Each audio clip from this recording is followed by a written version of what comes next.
What's up, everybody? And this is Retro Outside the Box Side Reels.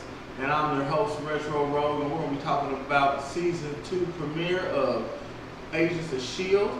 and all the great things that came with it. So let's get started with Retro Outside the Box. Yeah.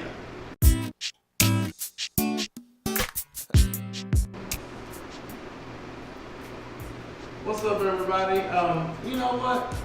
I'm just going to dive right into it because this is the side reel and we only really showcase one particular aspect of any particular genre today. And today we're going to be talking about the superhero TV shows that have busted out. And the one we're going to be into today is Marvel's Agents of S.H.I.E.L.D. Season 2, Episode 1, Shadows. Man, I gotta be honest with you. I loved it. Season 1, it was kind of slow going, kind of trying to find its way. But season 2, you can already just tell, man. Season 2, just they have figured out what they want to do. They know where they're going, and let's talk about the premise, okay? So we pick up. It's a few months down the line since the ending of season 1, and you've got about everybody just kind of deeper into what they're doing. S.H.I.E.L.D. is completely dissolved. As far as the government's concerned, the S.H.I.E.L.D. and Hydra is the exact same thing right now. There's no difference. So if you're a S.H.I.E.L.D. agent, you are either being held, or you're being watched, or you're just dead. That's just where it's at right now. Hydra has been pushed further underground, but as far as everybody's concerned, they're completely dissolved, but not really, because they just gone further and deeper underground.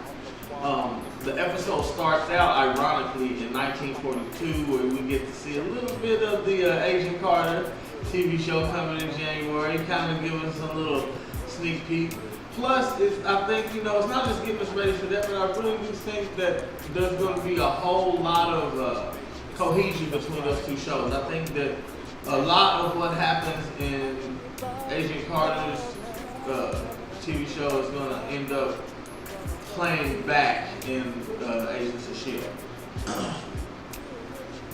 You jump into an action scene where it looks like there's a deal going down, and you've got a fully realized special agent Sky doing her thing like she's straight out BA right now, just like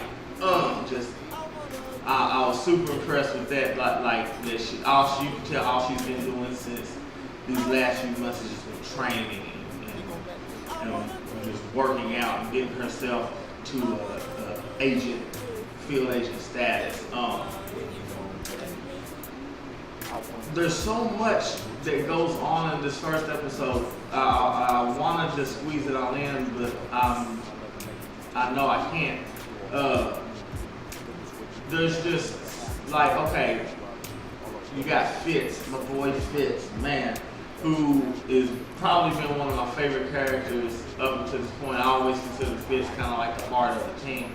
And I think he still is the heart of the team, but he's just, he's going through some stuff, and he's got some damage going on in his cerebral cortex, in his brain or whatever, and he's kind of losing his grip on reality a little bit, and you get to see it. So, we get to see what he sees, but no one else does. So to everybody else, he's just kind of losing it, talking to himself.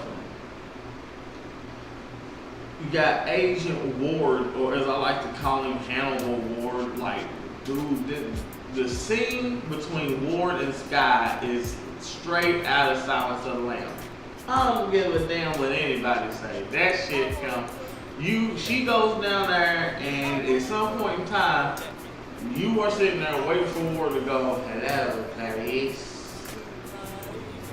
Can you hear them, Clarice? I mean, let's talk about the new cast members. A lot of great new cast members. You've got Lucy Lawless, who is probably one of my favorite female actresses in TV. I was a huge Xena Warrior Princess fan. I also understand that she was in Park and Rec, which, you know, it's not a show I watch, but it makes me want to watch the show now. Because now you've got both Chris Pratt and Lucy Lawless in the show that I don't watch, but I'm a real big fan of both of them, so I have to check that out.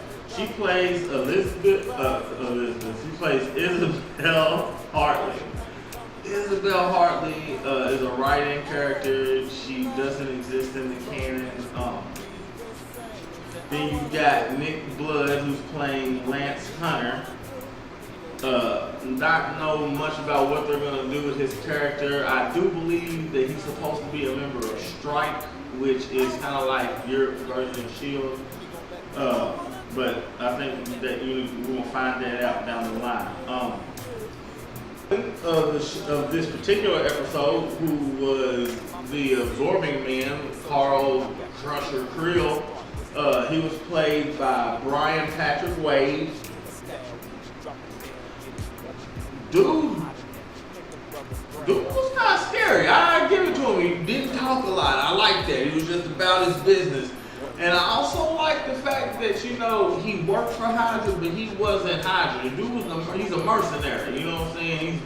He works for Hydra, true enough, but, you know, you get that sense that at the end of the day, Creel will work for whoever is going to pay him. And you also get that sense, too, about Isabel Hartley and her crew, you know, because they're all mercenaries. And you kind of like that because, you know, that's just where S.H.I.E.L.D. and Hydra are right now. Like, they've had to outsource to other cats.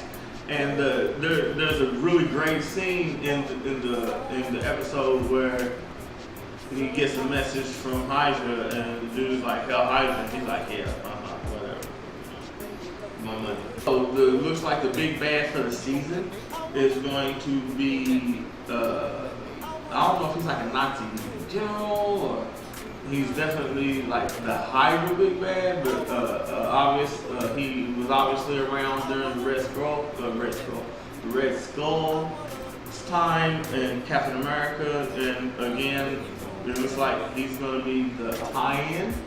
It looks like with Agent Carter and Marvel's Agents of S.H.I.E.L.D., or at least this season, what's going to tie these two shows in together.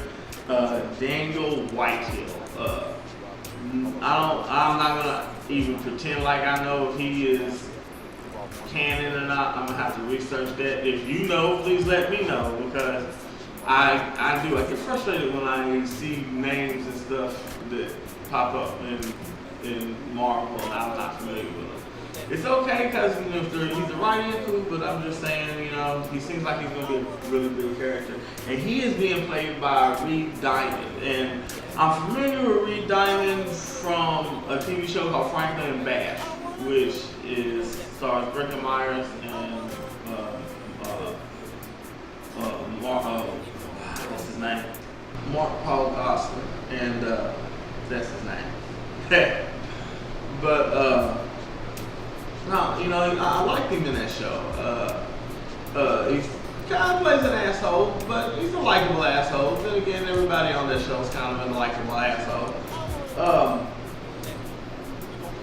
But yeah, it looks like that he's going to be the link, the kind of the linchpin character that's going to tie in Agent Carter and Marvel's Agents of S.H.I.E.L.D. So I'm really looking forward to see how that character style is going to develop.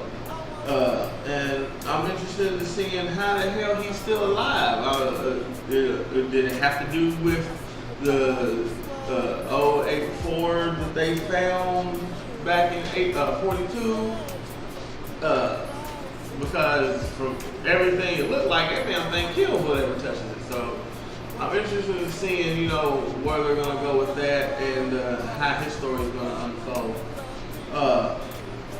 Then of course, you know, you can't forget about my man Clark Gregg, man.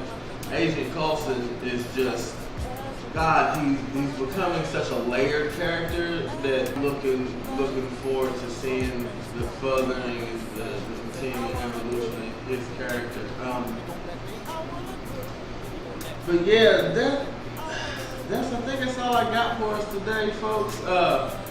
I don't want to spoil it too much out there. I really don't. I want people to go out and check this show out. I feel like if I'm just giving you straight out synopsis of the show, blow by blow what goes on, then you feel like you ain't gotta watch it, because I'm telling you the story as it goes. And I enjoy that you watch me, and I enjoy you check out my videos. But check out these shows, man. They're worth it. They're great entertainment.